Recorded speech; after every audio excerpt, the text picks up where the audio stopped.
Este es un video hecho completamente, es un video hecho con mucha espontaneidad, porque lo que quiero es comentar ciertos aspectos que escribiéndoslo sería ideal comentarlos, redactarlos, pero no tengo tiempo. Se presentó una situación, la vida siempre nos da sorpresas. Mi esposa está internada del hospital, eso sucedió desde ayer, desde las primeras horas de la mañana, así que el día de ayer nos enteramos sobre lo que sucedió en Venezuela con el rapto, con el secuestro del presidente de Venezuela, Nicolás Maduro, y su esposa, que ahora están en Estados Unidos. Y bueno, al mismo tiempo también el problema de salud de mi esposa, ¿no? Que está ahora internada. Y el día de ayer está desconectado de las redes sociales, solo me dio un poquito de tiempo para hablar. Y eso empleando procesador de texto que pues me alivia en cierto modo. Uno habla y traduce eso automáticamente, transforma eso a texto, ¿no? Pero no es lo mismo que escribir con detenimiento, con calma, con reflexión. Así que este es un video que va en ese sentido, ¿no? Estoy sacándole tiempo a mis horas de sueño, porque quiero mostrarles, quiero reflexionar un poco, ¿no? Sobre ciertos elementos. Ayer había demasiado petardo, demasiados fuegos artificiales, mucha retórica, y algo que yo aprendí en esto es que uno tiene que esperar a que las aguas se calmen. Se calman las aguas y comienzan a aparecer las figuras con más claridad, con menos ilusión. Y claro, lo primero, la mediación, que el medio a través del cual nos llega las noticias son, en este caso, las redes sociales, los más media, que tienen su propia agenda también. Entonces hay que ser muy cautelosos al respecto. Por eso yo creo que hay que tomarse esto con realismo, con calma, y eso no significa trivializar lo que ha pasado, ¿no? Sino significa, creo yo, ejercer la capacidad estratégica de darnos cuenta que la protesta, la denuncia es muy importante, es necesaria. Es más, hay gente que lo hace muy bien y que gracias a eso pues ha visibilizado problemáticas o las ha hecho patentes a pesar de la indiferencia de los medios de comunicación social y las redes sociales, ¿no? Porque las redes sociales también tienen una estructura algorítmica que privilegia ciertos contenidos en desmedro de otros, ¿no? Pero en este momento yo creo que hay que ver la cuestión de manera estratégica. ¿Por qué? Hay un pensador, es un historiador, un analista de las relaciones internacionales hindú, se llama Vijay Prashad. Lo estaba escuchando ayer sobre lo de Venezuela, que él también estuvo un buen tiempo ahí en Venezuela, idas y venidas, y decía que algo que hay que tener en cuenta, y esto es para la izquierda, no es para cualquiera, para la izquierda o como quieran llamar a ese polo político, hay una tendencia de los gobiernos a multiplicarse en nuestra región, en nuestro hemisferio, una tendencia a ocupar, a que los gobiernos de derecha ocupen los gobiernos, el ejercicio del poder ejecutivo, no necesariamente los congresos, aunque también los congresos, ¿no? Eso ya lo hemos visto en Argentina, hace poco en Chile, en Perú está ya bastante tiempo, en Ecuador, Centroamérica, Honduras fue el caso reciente, Salvador con Bukele, Noboa con Ecuador, Argentina con Milei, Chile con Kast, Paraguay no recuerdo bien si es Peña Nieto, no estoy bien, perdón. Está Paraguay también.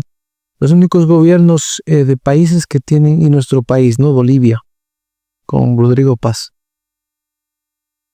Después Brasil es un gobierno de izquierda.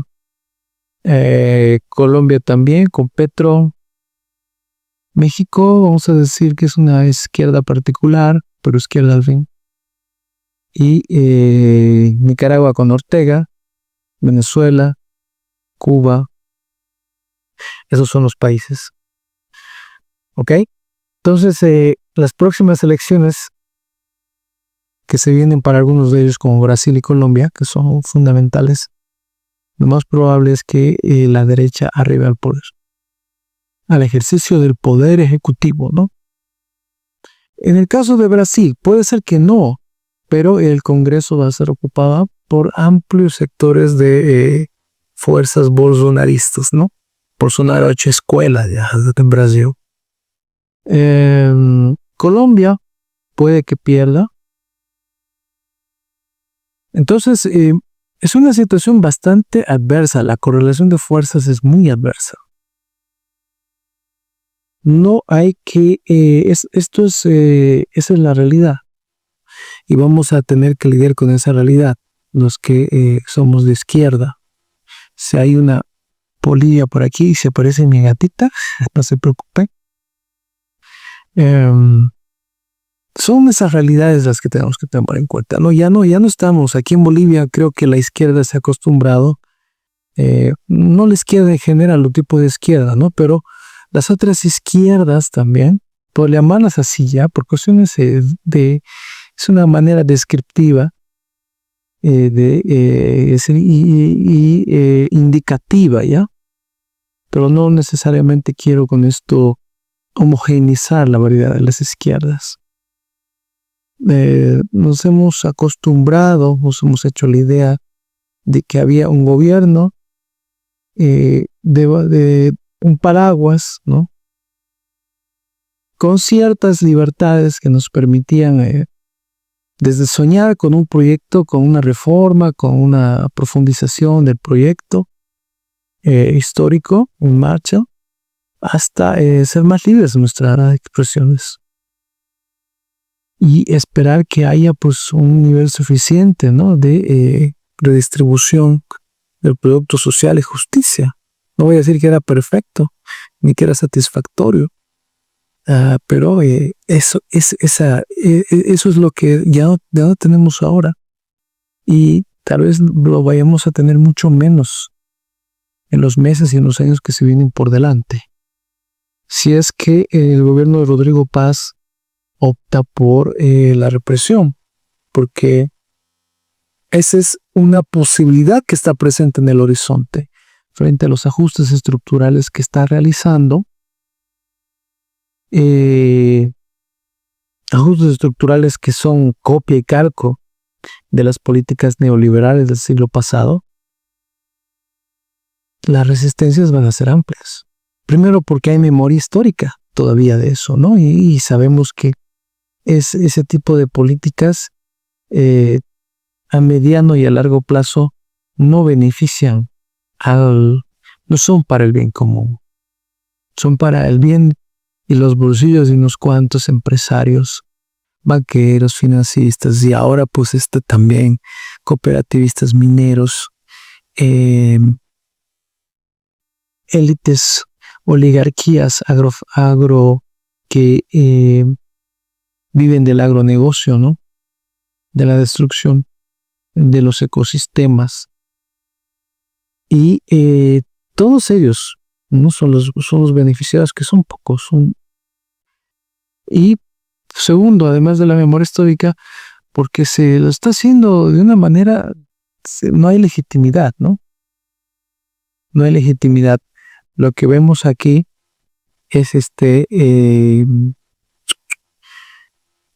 una imposición, se meten de contrabando, ¿no? Con el decreto 5503, por ejemplo.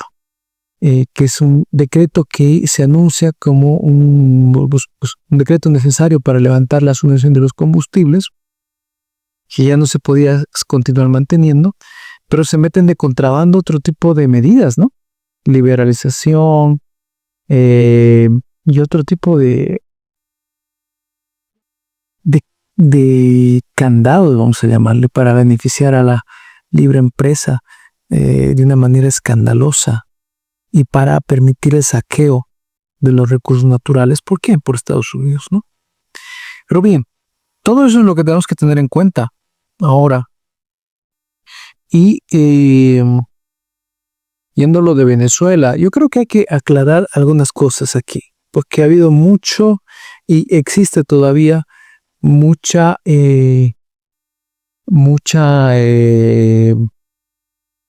ruido, mucho cuetillo, mucho petardo, mucha pirotecnia a la cual no conviene prestarle atención y que es muy afín a la forma de ser del latinoamericano, ¿no? Que es expresivo, histórico, histérico, perdón, sensible, pero no sirve en estos momentos. Eso no es contraproducente, pues, ¿no? Por ejemplo, se ha impuesto la idea de que Nicolás Maduro fue abandonado y por ello capturado con facilidad, ¿no? Pero no es así. Y en esto me baso en las afirmaciones de Breno Altman, que es un jornalista, ¿no? Se dice en brasileiro, un periodista de renombre en Brasil, muy reconocido también en Venezuela. Si alguien puede hablar desde Brasil sobre Venezuela es Breno Altman, ¿no?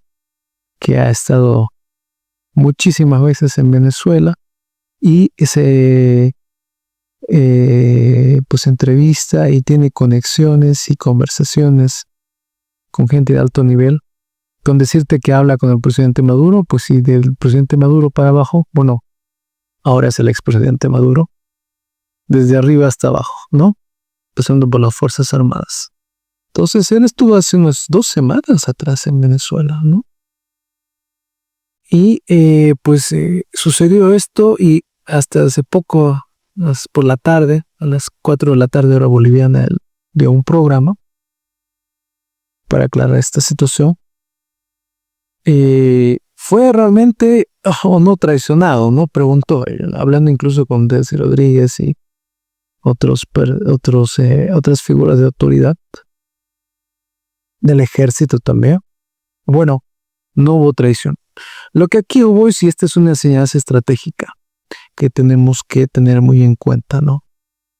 El ejército de Venezuela es formidable, no solo a nivel de Latinoamérica, sino también a nivel mundial, ¿no? No vamos a decir que es el más poderoso del mundo, pero es respetable.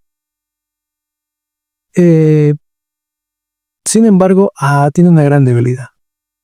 Y es la misma debilidad que tuvo Irán en su momento. Bueno, al menos ahora el ejército iraní afirma haber cubierto esa debilidad. Y es la siguiente. No hay capacidades en el ejército venezolano para defenderse de un ataque cibernético. Estamos en pañales en ese aspecto en Latinoamérica, todavía. Estamos en pañales, ¿ya? Entonces hubo un ataque cibernético, una guerra cibernética, deshabilitaron los sistemas de radar. Fue una guerra, fue una interferencia electrónica, no lo sé cómo se puede llamar eso, pero de tal manera que los radares ni detectaron ni los sistemas antiaéreos pudieron atacar tampoco a los helicópteros, que si mal no estoy, leyeron más de 100, ¿no? Al menos eso estaba leyendo, ¿no? En todo el operativo. Quizás no todos ingresaron a la zona de Caracas, pero ninguno de ellos fue derribado, ni uno solo, ¿no? Ni se disparó un solo misil, ¿no? No sonó una sola alarma. Ahora, esto no significa que no haya habido resistencia. murieron 40, desde la Guardia Pretoriana hasta militares, soldados, 40 personas. Es una resistencia importante, ¿no? Tampoco fue que llegaron las fuerzas especiales, Operación Comando, bajaron del helicóptero, se fueron directo al lugar donde estaba Nicolás Maduro con su esposa y lo miraron feo, lo amenazaron, lo agarraron del brazo y lo sacaron. Y listo, ¿no? Y todos miraron si es que había gente, ¿no? O todos estaban comprados. No, no fue así. No hubo traición, fue superioridad tecnológica en ese aspecto. Estados Unidos no puede ingresar con todo su ejército de manera directa, ¿no? Entonces se optó por esta situación porque se tenía conciencia de la debilidad, del vacío fundamental que hay en ese aspecto, ¿no? Y es lo mismo que sucedió con Irán, ¿no? Israel, ¿no? En un primer momento Israel descabezó a jefes militares, llevó adelante también una guerra electrónica, F-16 ingresaron, eso es algo que han hecho varias veces los israelitas, ¿no? En territorio iraní, destruyeron infraestructura estratégica, pero no les duró mucho, ¿no? Es decir, Irán se pudo recomponer y parece que ahora está tomando las medidas necesarias para que eso no vuelva a ocurrir. Por lo tanto, eso es lo que pasó. Ahora, Estados Unidos tiene el control de Venezuela. Se llevó a Nicolás Maduro. ¿Pero quién es Nicolás Maduro? Es pues el rey de Venezuela para que lo tenga capturado y pueda desde Estados Unidos tenerlo capturado, al tenerlo secuestrado, determinar cuál va a ser la política interna de Venezuela. No, de modo alguno. Y esa es una papa caliente, ¿no? Para Estados Unidos en este momento, para Donald Trump y para Marco Rubio, que es seguramente el impulsor de esta operación antes que Donald Trump. Recordemos que Marco Rubio tiene un deseo inmenso por querer llevar adelante cambios de régimen, no solo en Venezuela, sino también en Cuba y en Nicaragua. Lo tiene jurado. Ahora, pero ¿significa eso, no? Donald Trump dijo que ahora va a gobernar desde Estados Unidos.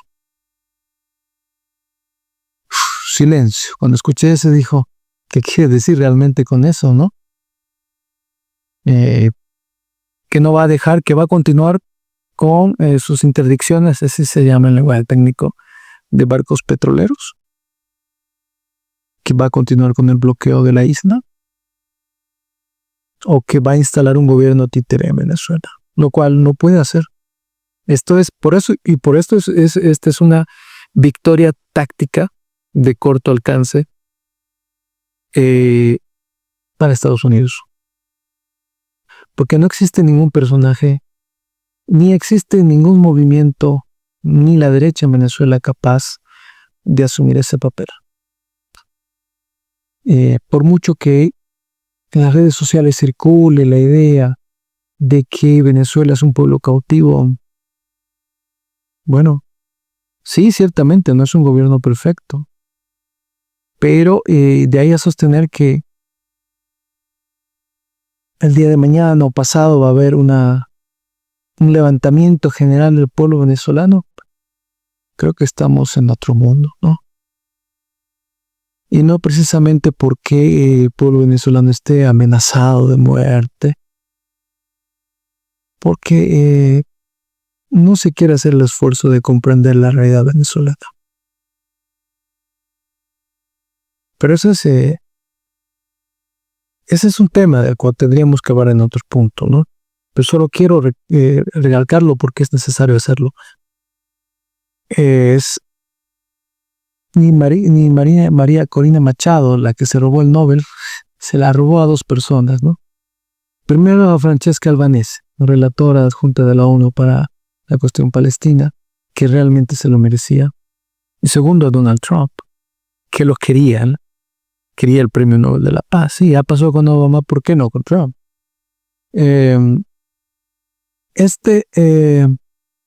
Ha sido trashada, o sea, tirada a la basura, ¿no? Mire, es lo mismo que Zelensky, ¿no? Está donde entienden los cipayos que aliarse con Estados Unidos es estar dispuesto a sodomizarte, ¿no? En algún momento. Pero no lo entiende. Creen que el imperio va a ser leal. Entonces, no, porque sabe Donald Trump, no simplemente porque le quitó el premio Nobel de la Paz, ¿no? Sino sabe Donald Trump que realmente María Corina Machado no tiene apoyo real en Venezuela. Entonces, no existe ahí una realidad sobre la cual pueda llevar hasta su resolución la estrategia de cambio de régimen de Venezuela. Es una victoria táctica, nada más, que está siendo inflada mediáticamente, ¿no? Tanto por Donald Trump, que es muy buen payaso de circo, es un payaso malévolo, como por las redes sociales y por muchos, he visto esto, ¿no? Muchos intelectuales que han reaccionado, creo, con una voluntad de intencionalidad de justicia, ¿no? Pero que no están ayudando a ver las salidas estratégicas a esto. Y ahí tenemos que pensar un poquito más, ¿no? O sea, un poquito de manera más ecuánime, más atemperada, ¿ya? Porque la cabeza fría también es un defecto. Tiene que ser temperada, tiene que estar templada, ¿no? Esto he visto también que dicen pues que Rusia y China, que son, e Irán, que son aliados de, bueno, pero sobre todo por Rusia y China, ¿no? Que son aliados de Venezuela, no han pasado de notas diplomáticas muy fuertes y contundentes, por cierto, respecto a las de Brasil, demasiado edulcorada, ¿no? Luego vamos a hablar de por qué es la política exterior brasileña de ese modo. Pero ahí está, pues, también algo que en algún momento quiero hablar, ¿no? Es necesario hablar sobre imperialismo, porque Rusia y China no son potencias imperiales, son potencias regionales. No tienen la misma capacidad de llevar su ejército a cualquier lugar del mundo y mantener una logística suficiente para que ese ejército pueda extenderse a cualquier lugar del mundo. El único que puede hacerlo eso, a pesar de su repliegue, porque hay un repliegue actual, es Estados Unidos. Y es por esa razón que puede llevar adelante ese tipo de maniobras. Y es por esa razón que queda impune frente a lo que pasa en Palestina, ¿no? Es que aquí hablar de Estados Unidos es hablar de un núcleo, de un bloque, de un anillo que tiene en su interior ciertos países. Pero en lo más interior de Estados Unidos está Israel. Así que es muy difícil distinguir Israel de Estados Unidos. Y es que esta operación que se hizo también recuerda mucho a la forma de proceder del ejército israelita a lo largo de su historia, ¿no? Es capísimo en hacer este tipo de estrategias. Entrar dentro de un país, violar su soberanía y salir con lo que realmente ha entrado a buscar. O destruir o lograr el objetivo que pretendía hacer, ¿no? Generalmente ha hecho eso y generalmente le ha salido bien, menos en el caso de Irán, que quizás haya sido hasta el momento su peor fracaso. Pero ¿no? Es decir, Estados Unidos es una potencia imperialista, tiene el ejército más equipado, con mayor presupuesto del mundo, más amplio también. Y Rusia y China no pueden hacer eso. Pueden defender su espacio, su región, pueden proyectarse incluso hasta cierto punto, pero no tienen ni la economía, ni la capacidad bélica, ni la capacidad industrial como la de Estados Unidos. Que no es, por cierto, tampoco una, bueno, es decir, no es que tampoco haya aumentado, ¿no? En el sentido de que, mejor dicho, no es que haya decrecido, pero tampoco ha crecido tanto. Pero a pesar de ello, es capaz de proyectarse al resto del mundo, algo que China y Rusia no pueden hacer. Y no van a hacer, y por lo menos no parece que en las próximas 2 décadas quieran hacer. Por eso es necesario tener muy en claro qué tenemos por imperialismo, ¿no? Es una categoría de la que hay que hablar. comenzar y hablar de forma seria, de manera crítica, haciendo una reflexión epistemológica, porque cuando hablamos de categorías tenemos que hacer epistemología. De otra manera, pues vamos a decir garra es garra, venga de quien venga, ¿no? O sea, y todos los gatos son pardos. Entonces, y todo da lo mismo, ¿no? Entonces no llegamos a tener esa capacidad de discernimiento tan necesaria cuando se trata de pensar la estrategia. Que Brasil debe cambiar su política exterior. Eso también es algo que es una enseñanza que no sé si será el tiempo adecuado para Lula, pero sí, digamos. Esto muestra que no puede, en la circunstancia actual, esa concepción brasilera de querer llevarse bien con todo el mundo ya no funciona. Que también es parte de la diplomacia boliviana en una de sus corrientes, ¿no? Hay 4 corrientes, por lo menos. Forma parte de una investigación que estoy haciendo. Una corriente se llama Bolivia Tierra de Contactos, la otra es nacionalismo coloniaje, la otra es el juridicismo irredentista, así le llamo, que se ocupa de la cuestión marítima. Y la otra, yo también le llamo así, es la que tiene que ver con la reconstitución del Tahuantinsuyo, ¿no? Ahí entra, pues, desde la idea de la Confederación Peruano-Boliviana, la diplomacia de los pueblos. La corriente, la Bolivia Tierra de Contactos, es aquella que plantea desde un enfoque liberal la idea de que nos podemos llevar bien con todos, ¿no? Y es más, tenemos que llevarnos bien con todos, porque de esa manera podemos vincularnos. Y Bolivia no tiene necesidad de vincularse, ¿no? Pero bien, en un mundo ideal eso sí es deseable, pero en el mundo real y en el mundo actual en el que estamos viviendo, eso no es posible. Tendría que ser, pero no es posible. Tenemos que tomar partido. Y si no tomas partido, eres devorado por uno de los grandes tiburones que existen. Bolivia ha tomado, ¿no?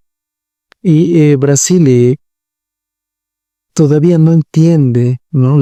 Y esta también es una crítica a esa concepción que me parece necesaria en ciertos aspectos, pero en otros es completamente ingenua y es muy funcional también a las potencias, al proyecto anglosajón, civilizatorio anglosajón, de sostener que una Cancillería debería tener, o de que gran parte de la solución de sus problemas consiste en institucionalizar la diplomacia, ¿no?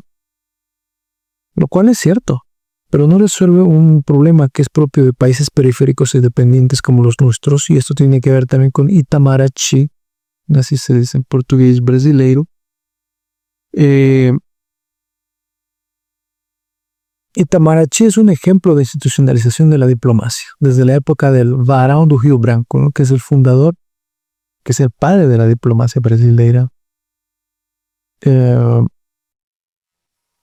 hacer se crea un cuerpo, en un sentido de cuerpo también, pero esto no evita que los diplomáticos tengan sus propias opciones políticas y que se creen generaciones con sus propias ideas, discursos y proyectos políticos. Muchos de los diplomáticos, y esto lo decía Elias Jaubour, ¿no? Que es otro brasilero importante, si alguien conoce de China en Brasil es Elias, ¿no? Que ha viajado como 10 o más veces a China, ha vivido 2 años allá en el Banco de Desarrollo de los BRICS, sirviendo ahí. Y él hace una crítica muy fuerte a Itamaraty, ¿no? Porque Lula va por un lado y Itamaraty va por otro. Que, por ejemplo, Brasil haya rechazado la adhesión de Venezuela a los BRICS es producto de Itamaraty.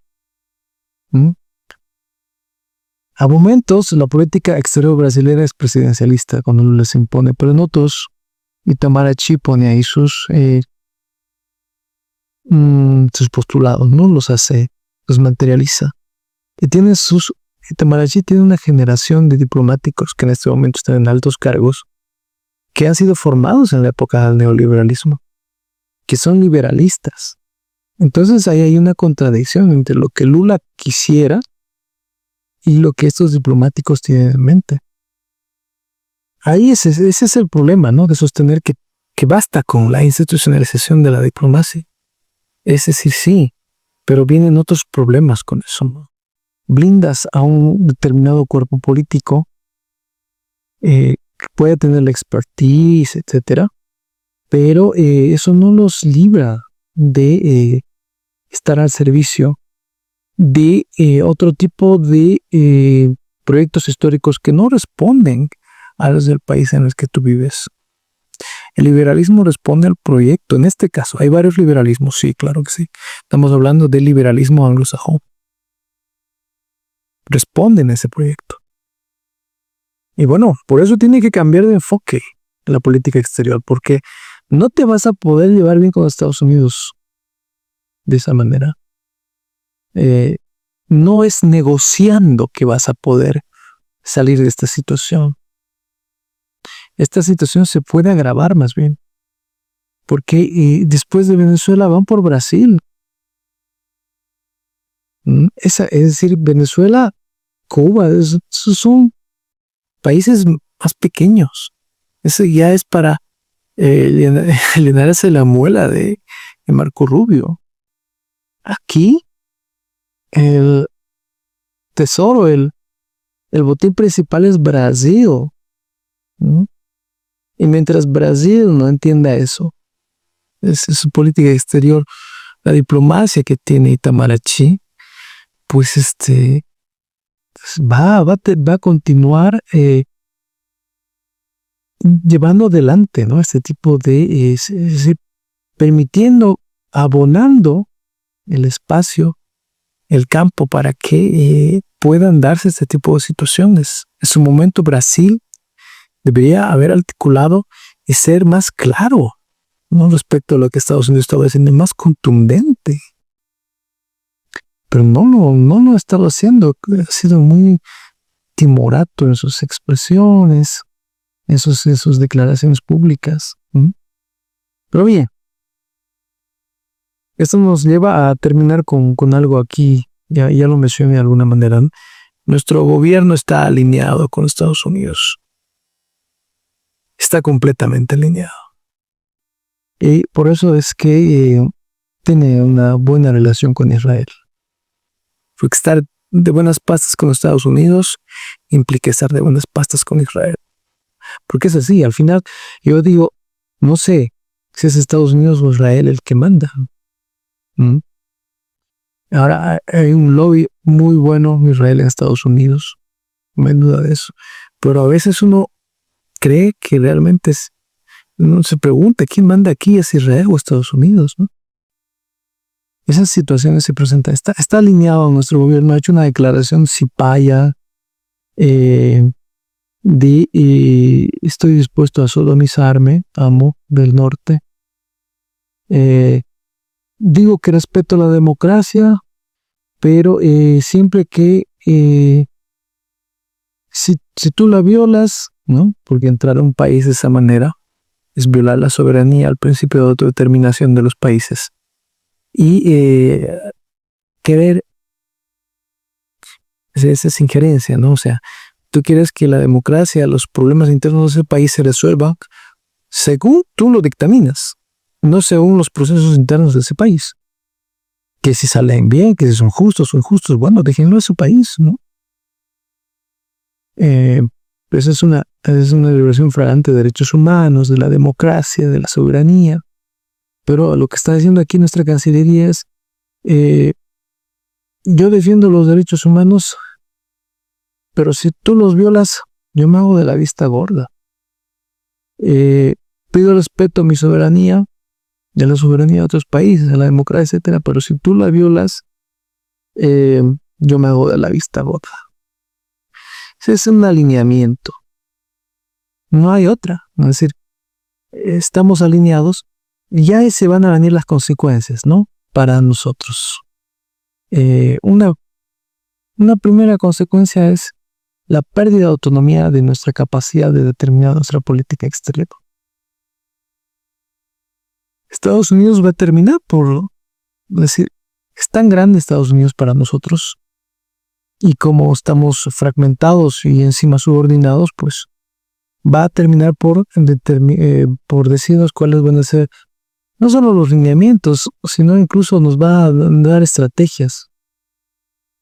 Hay un libro muy interesante que recomiendo que lo lean, y con esto ya voy terminando, que se llama Minas Varas y Gringos, de Thomas Field, que se demuestra con pruebas documentales que Estados Unidos tuvo una injerencia directa en la política interior boliviana. ¿Directa en qué sentido?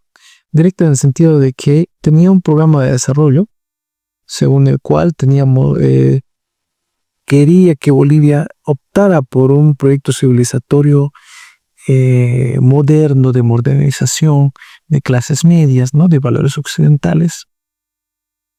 Y para ello iba a poner el dinero e iba a potenciar a las Fuerzas Armadas, las fuerzas represivas.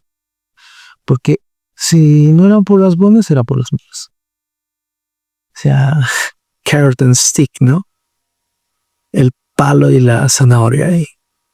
Entonces, esa es una manera de injerencia. Ahora, ¿quiénes implementaban eso? Pues estaba ahí el MNR, ¿no? Con un ejército. Ahí muestra que la revolución haya devenido en las consecuentes dictaduras de seguridad nacional no fue más que una consecuencia lógica y coherente con el proyecto desarrollista de Estados Unidos, que fue mutando. Fue desarrollismo en la época de los 60 y lentamente fue mutando al neoliberalismo. Son proyectos que necesitan de las fuerzas represivas para implementarse y que no benefician en absoluto, ¿no? Es decir, en términos generales, no benefician a la mayoría de la población, la empobrecen. Y bueno, eso es lo que nos espera. Por eso yo creo que es un momento para reflexionar.